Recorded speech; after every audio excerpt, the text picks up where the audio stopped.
Back on the program on the week before the election, we're honored to have Judge Bob Vance up here from Birmingham. You just got into the race when, Judge?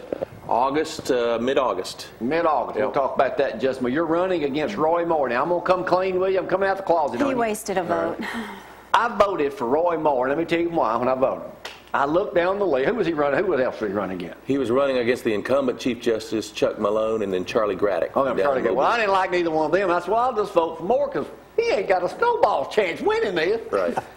The next day, he ain't even a runoff. I said, well, I won that one. However, Harry Lyon was in there to run as a Democrat. Right. He was like the worst person ever. Right. So they booted him out. Yep. How did they convince you to take on this chore? They did not convince me. A couple of people who were not connected with the party said, if there is a vacancy, would you consider stepping in? And after some soul searching, I said, yes, I would. But my decision actually caught the chairman of the Democratic Party and other folks connected with the party by surprise. So there wasn't any kind of concerted effort to bring me into the race. It was a very personal decision that I made. Now, granted, it's a long shot. I wouldn't say that. Now, I know you outraised him in money. Right. So therefore, I expect you to spend thousands with me leading into this week to go here now. So don't forget that now. I understand. Me and you on the same page here, Rob. I got your card. All right. are you really hearing great things to where you feel like it's going to be a good race for you? We've raised a lot of money. We've got a lot of commercials on television. We're starting to get polling data back that's showing it's neck and neck.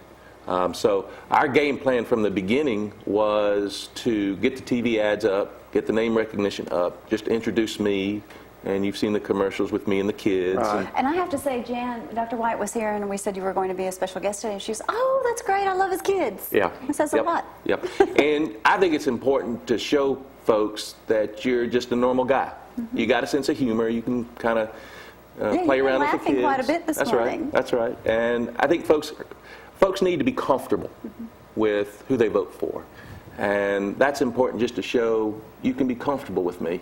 I've been a judge for 10 years, and I take pride in that, but I'm just a normal guy with kids, and we joke around and have fun. Oh, we'll get back to that in a second and your qualification, why you want to do that. But before I forget, there was an article last week, and I read it here. I think it was just last week. They did a survey. Nationwide said, and a spokesman said this, Mike, I don't know if you saw it or not. It says, no Democrat will win a statewide election for the next 30 years in Alabama unless Nick Saban himself decides to run. I know y'all had to see that. So what makes you any different, Judge? Well, first, I disagree with the premise. We had Sue Bell Cobb as a Democrat. She won Chief Justice back in 2006. We had Deborah Bell Passeur from over in Florence. Know her well. Almost won a couple 4 years ago. So it can be done. It's just a matter of getting your name out there, and under the circumstances of this race, Judge Moore, my opponent, very polarizing figure. No. A lot of Republicans. Republicans are uncomfortable with him. And so I think there is that opportunity to build on the Democratic base, get independents and Republicans to come on over, and I think we can do that. But let's talk about something that's not fair. All right. And it's just like my brother who's running a District 3 over in Madison County, and you running here. Or just like Tucker, for instance. Are people... Tucker. Right. The people, Republicans running, do they feel like if they vote for you or vote for my brother, it's a vote for Obama? No. And I think most folks are smart enough to recognize that you look at the individual. Clearly at the presidential level, Governor Romney has the advantage. But folks go down the ballot. They look at the individuals. And that's been proven time and again. So while some folks will vote straight ticket Democrat or straight ticket Republican, there are a lot of people who look at the individual, take the time to say, who am I comfortable with on these down ballot races? And I think that's what's going to happen. It's just like sheriff, been the sheriff for 30 years, but because of the Republican tsunami that seemed to have taken effect 2 years ago. I mean, we're hoping and people that people by will far, there's do no it. other person ever better for the job than you, but it's still something you got to worry about. Look, I've had lots of great people that are Republicans, that have been lifelong Republicans, that have supported me. They're some of my closest friends that are Republicans. And one thing about Judge Vance's race, he's had some really strong, lifelong Republicans that come out and endorsed him. And I think that's very important in this. When you, and I think, as he said, people are starting to look more at the individual because, you know, a lot of people are fed up with party politics. And as George Wallace said years ago, you get up there in Washington, you shake them all up in a sack and dump them out, 8 times worth of difference. So, and I think people are starting to realize that because a lot of the things Republicans criticize Democrats for, you see in Republican leaders have done the same thing. So, I mean, I think it's... I've got an article here that Associated Press the other day. Roy Moore, why I want to be your Chief Justice again. Perhaps most Alabamians remember me, Judge, because I display, I'm talking, and he's writing this, I displayed a monument of the Ten Commandments, Supreme Court, when I was Chief Justice. Right. But what many do not understand, it was a constitutional issue, not the Ten Commandments or a monument, but whether the state of Alabama could acknowledge God as a sovereign source of law, liberty, and judgment. That's what he's saying. That is a bunch of hooey. Well, and here he is in his disco outfit. You've seen the article. Let me say this. My concern with Judge Moore has nothing to do with the Ten Commandments. He's a devout man, and I respect him for that. He was removed from office because he disobeyed a court order. And in America, we have obligations as citizens. If you're subject to a court order, it doesn't matter whether you're a homeless man on the streets or the President of the United States. You have got to comply with that court order, and he elected not to comply with that court order. And he was removed from office. He was prosecuted by a Republican Attorney General for the state of Alabama, Bill Pryor, whose conservative credentials are beyond dispute. And he was removed by a bipartisan court of the judiciary here in Alabama. So the issue is not the Ten Commandments. The issue is not religious convictions. The issue was Judge Moore's refusal to comply with the obligation he had as an American citizen to comply with a valid court order. That was my concern with him. Yeah, I agree. But why is he standing a 50-50 shot at getting it again?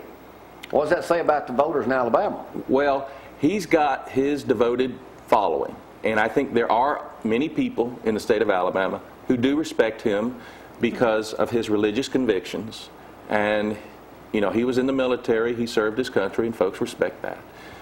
But I think we need to step back and remember what actually happened 10 years ago and why he was removed from office. And while I've been focusing more on who I am and what my message is, it bears remembering what happened back then and why he is no longer the Chief Justice of the Alabama Supreme Court. Jamie, you also have to remember there's a lot of people out there that believe that wrestling is real and Elvis is still alive. So that's why you have a lot of people that Them's the type watch me every day, but Sheriff. the law is the law. And it's just like if you in your courtroom and you rule on something, they have to follow the law. Absolutely. And it would be just a terrible situation if I ordered someone before me to do something and they said, well, Roy Moore doesn't have to follow court orders, so why should I? How does our system of justice work in that situation? Right.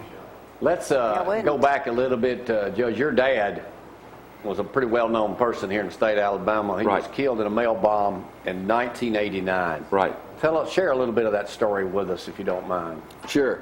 Dad, first of all, was in the political arena himself. He was chairman of the Democratic Party for a number of years in the 60s and 70s. And then he became a federal judge back in 77, served as a federal judge for a number of years. In 1989, a psychopath over in Georgia who just had a vendetta against the court system sent out a number of mail bombs. One was to my dad, another killed a lawyer over in Savannah, Georgia, and another went to the headquarters of the 11th Circuit Court of Appeals in Atlanta. But he did send my dad a mail bomb, and my dad was killed when he opened the package in our kitchen. And my mom was seriously hurt, but she was in the hospital for a few weeks, but came through it all right. But that impressed upon me, well, first impressed upon me that life is precious, it's a blessing, and don't take anything for granted. But it also showed that public service is important, and it does require sacrifice, and he made the ultimate sacrifice Yes. Yes. in his case. But I think that ultimately his service, both in life and his death, ultimately led me to decide to become a judge as well, which I've been doing for the past 10 years. Why do you want to be Chief Justice? Well, our courts in Alabama are in a tough spot. We have, just like all state government, we're running out of money. We can't provide the services the people need. So we need a Chief Justice focusing on those real challenges, and that's why I want to be Chief Justice. So, okay. You've got a long way to go, and look, evidently Right. you're making up a lot of ground. Right. So what's the next week for you? Well, the next week is just keep on going. Getting up at some ungodly hour in the morning to be on a television Now, show, wait for a minute. example. You won't It's a do another great show show. like It's a this, great I can tell you. experience. You say that now. I'll always remember these moments. But it's just going around the state, introducing myself, getting my message out about what is important, what are the real issues, the importance of having a public official who represent the state honorably, and I think folks are hearing that. We just Are got to you keep it up. surprised that running as a Democrat and you've gotten so much support in such a short amount of time? I've been pleasantly surprised. I won't say it was a shock because I knew that there were a number of good Republicans who were concerned about my opponent. And the challenge was simply tapping into that concern to bring them over, along with independents and Democrats. And again, I've got to make them comfortable with me. I can't win just by saying I'm not the other guy. I've got to make folks comfortable in who Bob Vance is, and that's what we've been doing in the last. Well, I know you've raised a whole lot of money in the last couple of weeks. Those people would not be donating to you if Right. they didn't think you had a legitimate chance of beating Roy Moore for Good Chief for the Justice. role. Right, that's right.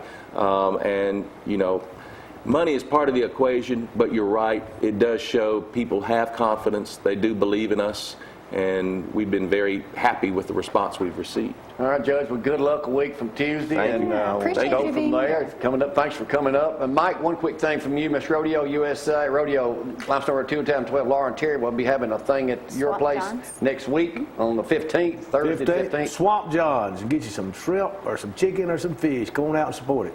All right.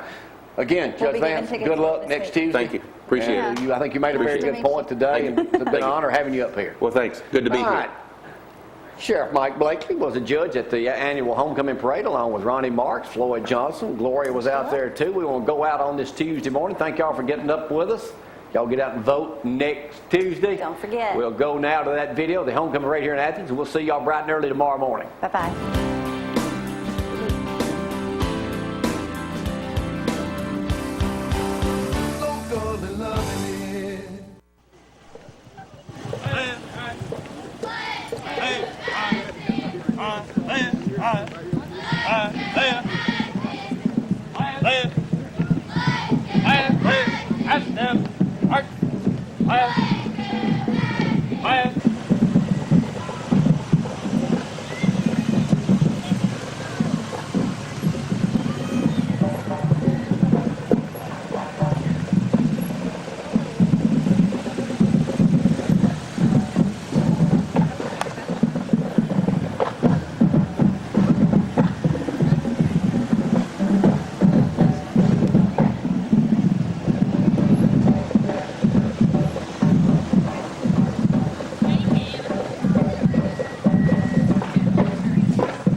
Hey, Jamie.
Even though you didn't vote, thank you.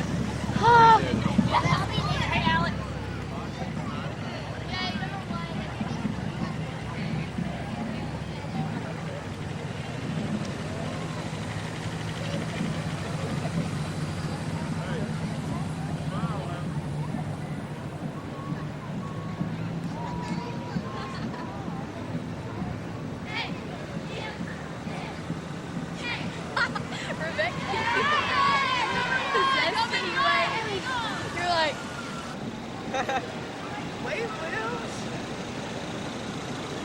Hey, can you come over and fix a tooth of mine? We can. If you'll just meet me right down here, we'll take care of it. Roll Tide, Patrick. Go dog. Poor Eagle.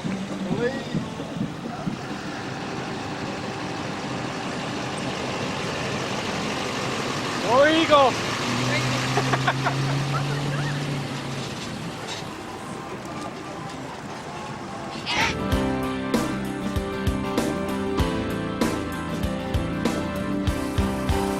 Local and loving